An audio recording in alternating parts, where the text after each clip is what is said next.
Assalamualaikum warahmatullahi wabarakatuh. Perkenalkan, nama saya Anita Dini Fazrianti. Di sini saya sebagai perwakilan dari kelompok saya akan menjelaskan materi apa saja yang akan kami sampaikan dalam video presentasi ini. Jadi materi ini terbagi menjadi 5 bab, di mana setiap babnya saya dan teman-teman akan memaparkan materi sesuai dengan babnya. Bab pertama yaitu pendahuluan. Isi dari bab pertama ini: 1. Latar belakang, 2. Permasalahan dan tantangan, 3. Solusi, 4. Keunggulan produk, dan yang kelima, visi misi perusahaan. Bab kedua yaitu profil lengkap usaha. Isi dari bab 2 ini: pertama, gambaran umum usaha, yang kedua, profil usaha, yang ketiga, lokasi badan usaha, dan yang keempat, struktur organisasi badan usaha. Bab 3 yaitu metode pelaksanaan. Isi dari bab 3 ini yaitu: pertama, produk apa yang akan dijual, yang kedua, alat dan bahan, yang ketiga, proses pembuatan, yang keempat, segmentasi pasar, yang kelima, target pasar, dan yang keenam, analisa SWOT. Lalu ada bab 4 yaitu anggaran dana. Isi dari bab 4 ini kita memaparkan harga bahan dan juga alat. Di sini juga kita paparkan gaji karyawan. Dan yang terakhir bab 5 yaitu penutup. Isi dari bab 5 ini ada kesimpulan dan juga saran. Oke, langsung saja kita ke pembahasan materi. Assalamualaikum warahmatullahi wabarakatuh. Perkenalkan, nama saya Afzar Fazil. Di sini saya akan memaparkan materi bab 1 pendahuluan dari proposal usaha bisnis saya. Nah, sekarang kita akan berbicara tentang latar belakang. Meja merupakan benda yang sangat umum dan dapat ditemukan di hampir semua tempat. Keindahan dan kerapian pada ruangan merupakan aspek yang sangat penting atau yang sangat diinginkan semua orang. Karena hal itu, kami merancang sebuah furnitur untuk sebuah ruangan yang akan membuat ruangan tersebut lebih elegan dan terasa indah. Kami memberikan suatu solusi untuk kalangan siswa akademi yang berkreasi membuat furnitur ruangan. Lanjut dengan poin yang kedua adalah permasalahan dan tantangan. Yang pertama yaitu rasa takut gagal menjadi salah satu suatu hal yang sangat besar bagi pelaku usaha. Lalu yang kedua, memakan waktu yang lama untuk finishing, karena yang namanya finishing itu membutuhkan namanya tingkat ketelitian dan tingkat keahlian yang khusus agar multiplex terpasangkan dengan tepat. Terus yang ketiga, permukaan multiplex cenderung bergelombang atau tidak rata pada jenis yang lebih murah, berbeda dengan material besi yang tetap kokoh walaupun harganya lebih bersahabat. Terus di permasalahan dan tantangan poin keempat, tidak seperti kayu jati yang lain yang sangat solid. Apabila kayu lapis terpapar cuaca dan suhu ekstrim secara terus-menerus, ketahanannya akan berkurang. Yang ketiga yaitu solusi. Yang pertama, takut adanya kegagalan. Nah, mengatasi hal ini mempunyai motivasi untuk tidak takut gagal. Yang pertama itu tidak takut gagal. Yang selanjutnya yaitu tidak ada kesulitan yang tidak dapat diselesaikan. Begitulah, kesuksesan usaha tergantung dari niat, tekad, dan usaha kami. Kami akan melawan rasa takut dengan melakukan apa yang kami percaya. Terus yang nomor 2 dari poin solusi, memakan waktu lama saat finishing. Nah, untuk mengatasi hal ini, kami perlukan hanya jam terbang dan keahlian yang akan selalu kami kembangkan supaya pekerjaan finishing berjalan cepat dan rapi. Lalu nomor 3 dari poin solusi, penggunaan bahan seperti multiplex. Walaupun ada sedikit kekurangan, kami akan berusaha memanfaatkan bahan ini semaksimal mungkin agar mendapat akhir yang memuaskan. Lalu Poin terakhir dari poin solusi ini, penggunaan kayu lapis. Sama halnya seperti multiplex, walaupun ada sedikit kekurangan, kami akan berusaha untuk memanfaatkan bahan ini semaksimal mungkin dan akan memperbaiki ketahanannya agar ketahanannya sedikit bertambah. Nomor 4, keunggulan produk. 1. Kuat dan stabil. Kayu multiplex memiliki tekanan tarik yang tinggi. Hal ini menyebabkan penyusunan tidak mudah tereduksi sehingga tetap stabil, sekalipun menopang bobot ataupun tekanan yang cukup besar. Yang kedua, tampilan estetis. Meskipun tidak sesolid kayu asli, kayu multiplex tetap tersusun dari lapisan kayu, sehingga masih menampilkan guratan kayu asli yang cantik pada permukaannya. Yang ketiga, mudah dibentuk dan dipasangkan di mana saja. Karena teksturnya yang fleksibel, ringan, dan mudah didaur ulang dan kokoh, dapat digunakan sebagai komponen pembangun rumah atau material dasar pembuatan furnitur. Nah, sekarang kita lanjut ke yang terakhir, yaitu visi dan misi. Poin nomor 5. Visi, menjadi usaha furnitur meja komputer yang memberikan mutu konsisten untuk memenuhi kepuasan pelanggan dan membuat produk yang dapat dikenal dari kalangan masyarakat luas. Misinya, 1. Selalu berinovasi dengan produk modern. 2. Meningkatkan kualitas produk dari produk-produk sebelumnya. 3. Mengutamakan kualitas dan pelayanan sehingga konsumen puas.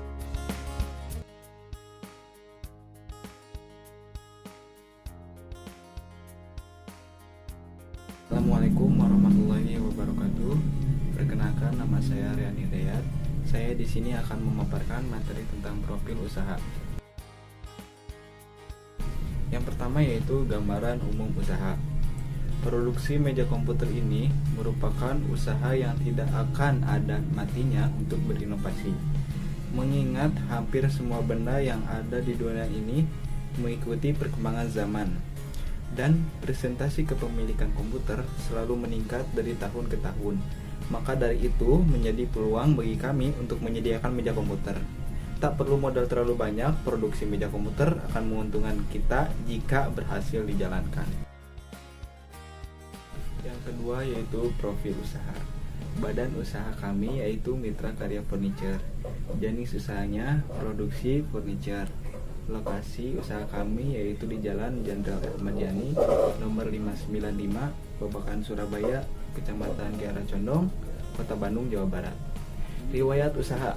Mitra Karya Furniture adalah usaha yang bergerak di bidang mebel atau furniture. Kami memproduksi meja komputer yang inovatif dengan berbagai variasi sesuai dengan kebutuhan dan perkembangan model zaman sekarang. Kualitas produk kami pun tak perlu diragukan lagi karena kami sekarang menggunakan bahan baku yang berkualitas. Alasan kami mendirikan usaha ini yaitu karena saat ini kemajuan teknologi komputer semakin pesat. Semakin banyak orang yang menggunakan komputer ataupun laptop untuk menyelesaikan tugasnya. Agar mendapatkan suasana yang nyaman dalam belajar ataupun mengerjakan tugas dengan komputer, ada baiknya jika dilengkapi dengan meja komputer.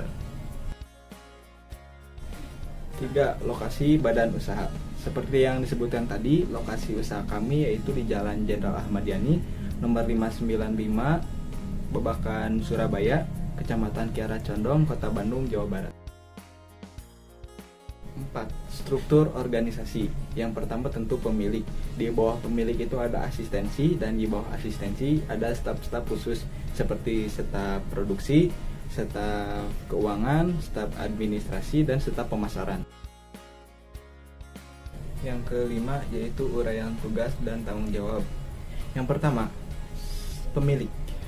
Pemilik itu pertama bertugas untuk memutuskan dan menentukan peraturan tertinggi dari sebuah perusahaan. Yang kedua, bertanggung jawab dalam memimpin dan menjalankan perusahaan. Yang ketiga, bertanggung jawab atas kerugian yang dihadapi perusahaan, begitu juga dengan keuntungannya. 4. Merencanakan dan mengembangkan sumber-sumber pendapatan dan pembelanjaan kekayaan perusahaan. Yang kelima, bertindak sebagai perwakilan perusahaan dalam hubungan dunia luar. Yang kedua yaitu asistensi. Asistensi bertanggung jawab membantu manajer dalam mengatur, merencanakan, dan menerapkan strategi, berkomunikasi dengan klien dan mengevaluasi kebutuhan spesifikasi mereka, pastikan jadwal dan sasaran dipenuhi, mengawasi dan motivasi staf. Yang ketiga yaitu staf produksi. Staf produksi mempunyai tanggung jawab terhadap pelaksanaan proses produksi dan prosedur kualitas produk sebagaimana yang ditentukan oleh perusahaan yang bersangkutan. 2. Melaksanakan pengoperasian mesin dan mengontrol proses produksi. 3. Melaksanakan rencana produksi serta kebijakan produksi di perusahaan yang bersangkutan. 4. Melakukan pengontrolan dan pengaturan bahan baku proses produksi menjadi bahan jadi dan ketentuan yang sudah ditargetkan oleh perusahaan yang bersangkutan. Yang selanjutnya yaitu staf keuangan. Tugas staf keuangan yaitu pertama, membantu penyusunan anggaran untuk proyek yang dikelola lembaga. 2. Memastikan kelengkapan dokumen pendukung dan pengecatan transaksi keuangan dalam sistem keuangan Sango.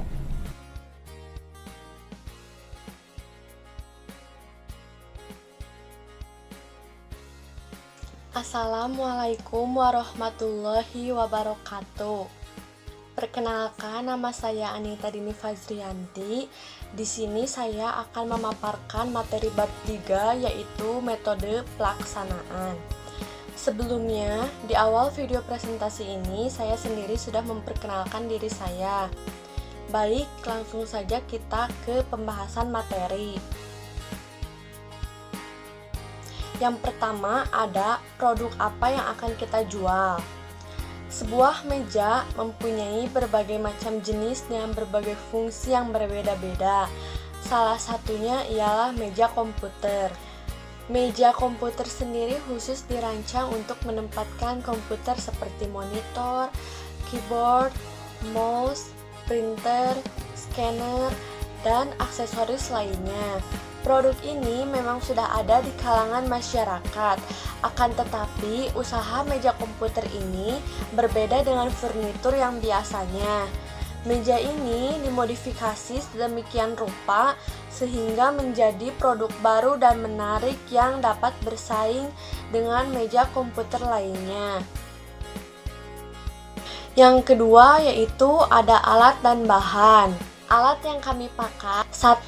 Gergaji, 2. meteran, 3. pensil, 4. mesin amplas, 5. palu, 6. kuas, 7. kape dempul, dan yang terakhir ada penggaris siku.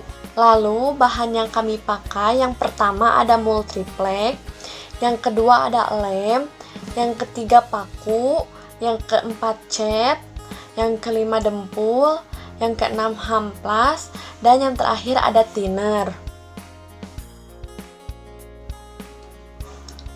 Yang ketiga yaitu proses pembuatan. Yang pertama, kita harus menyiapkan alat dan bahannya. Yang kedua, setelah alat dan bahan terkumpul, kemudian ukur multiplek dengan meteran sesuai ukuran yang telah ditentukan. Yang ketiga, potong multiplek yang telah diukur menggunakan gergaji manual atau gergaji mesin. Langkah selanjutnya, rakit multiplek sedemikian rupa menjadi meja komputer. Saat perakitan, gunakan lem kayu terlebih dahulu agar kayu menempel lebih kuat. Setelah itu, lakukan pemakuan di setiap sisi sesuai ketentuan. Tunggu sampai lem mengering sekitar 12 jam. Yang kelima, setelah lem mengering, lakukan pendempulan pada meja komputer. Yang keenam, amplas meja komputer yang telah didempul menggunakan amplas manual atau mesin amplas agar permukaan meja semakin halus. Yang ketujuh, setelah dirasa halus dan rata, bersihkan terlebih dahulu meja komputer dari debu sisa pengamplasan. Dan yang terakhir, lakukan pengecetan secara merata ke seluruh bagian meja. Gunakan thinner bila ingin lebih encer. Pengecetan merupakan tahap finishing dari pekerjaan pembuatan meja komputer, jadi harus dilakukan secara hati-hati. Yang keempat, ada segmentasi pasar. Segmentasi pasar sangat berpengaruh terhadap kemajuan ekonomi industri. Maka dari itu, harus dipertimbangkan dan dipikirkan dengan cermat dan waspada. Karena pasar merupakan salah satu tujuan dari pendistribusian usaha kami. Dengan sedikit saja kelalaian dan kecerobohan, dapat mengurangi perkembangan perusahaan. Maka dari itu, kami memilih lokasi yang kami gunakan untuk pemasaran produk kami dimulai dari daerah perkotaan. Hal utama yang kami perhatikan dan lebih kami utamakan yaitu permintaan terhadap produk buatan kami, kondisi persaingan dalam pemasaran, reaksi para pesaing, dan biaya promosi iklan. Yang kelima, target pasar. Lokasi penjualannya yaitu kami memfokuskan pemasaran meja komputer ini ke daerah perkotaan di setiap provinsi di Indonesia. Hal ini dimaksud karena semakin maraknya pembangunan perkantoran dan banyaknya perumahan di perkotaan, baik yang tingkat menengah maupun yang tingkat elit. Yang kedua, ada demografi. Meja komputer ini menargetkan orang di semua kalangan dan jenis kelamin. Yang ketiga, kebiasaan calon pembeli. Cenderung berbelanja secara online dengan kemudahan pengiriman barang, rajin mengakses sosial media baik Facebook maupun Instagram, sering mengunjungi toko online melalui handphone maupun komputer. Daya beli konsumen dimulai dari tingkat menengah dan atas, dimulai dari harga Rp1.200.000 sampai Rp1.800.000. Dan yang terakhir ada analisa SWOT. Yang pertama ada kekuatan atau strength. Yang pertama, rasa percaya bahwa produk ini akan diterima dengan baik oleh masyarakat luas karena produk ini mempunyai kualitas yang cukup tinggi dan dapat memperindah ruang tamu dan kamar. Yang kedua, kualitas mutunya terjaga, pengerjaan dilakukan dan juga diperhatikan agar produk yang dihasilkan lebih rapi, kuat, dan tahan lama. Yang kedua, ada kelemahan atau weakness. Yang pertama yaitu tidak memelihara hubungan jangka panjang dengan pelanggan, di mana kontak antar perusahaan dengan pelanggan hanya terjadi pada saat transaksi. Yang kedua, tenaga kerja yang profesional terbatas. Akibatnya, dalam pengerjaan proyek dari konsumen membutuhkan waktu yang cukup lama. Yang ketiga, peluang atau opportunity. Yang kesatu, maraknya pembangunan rumah hunian dan perkantoran sehingga meningkatkan kebutuhan furnitur. Yang kedua, perkembangan teknologi yang semakin maju sehingga memudahkan dalam memperkenalkan dan mengembangkan produk secara lebih luas. Yang terakhir ada ancaman atau threat. Kesatu yaitu banyaknya pesaing yang menggeluti bidang yang sama. Kedua, adanya produk serupa dengan kualitas baik dan harga murah sehingga menjatuhkan produk kami.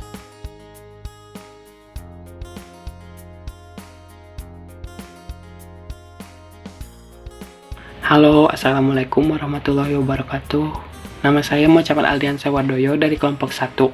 Di sini saya akan memaparkan tentang bab 4 dan seterusnya dari proposal kami.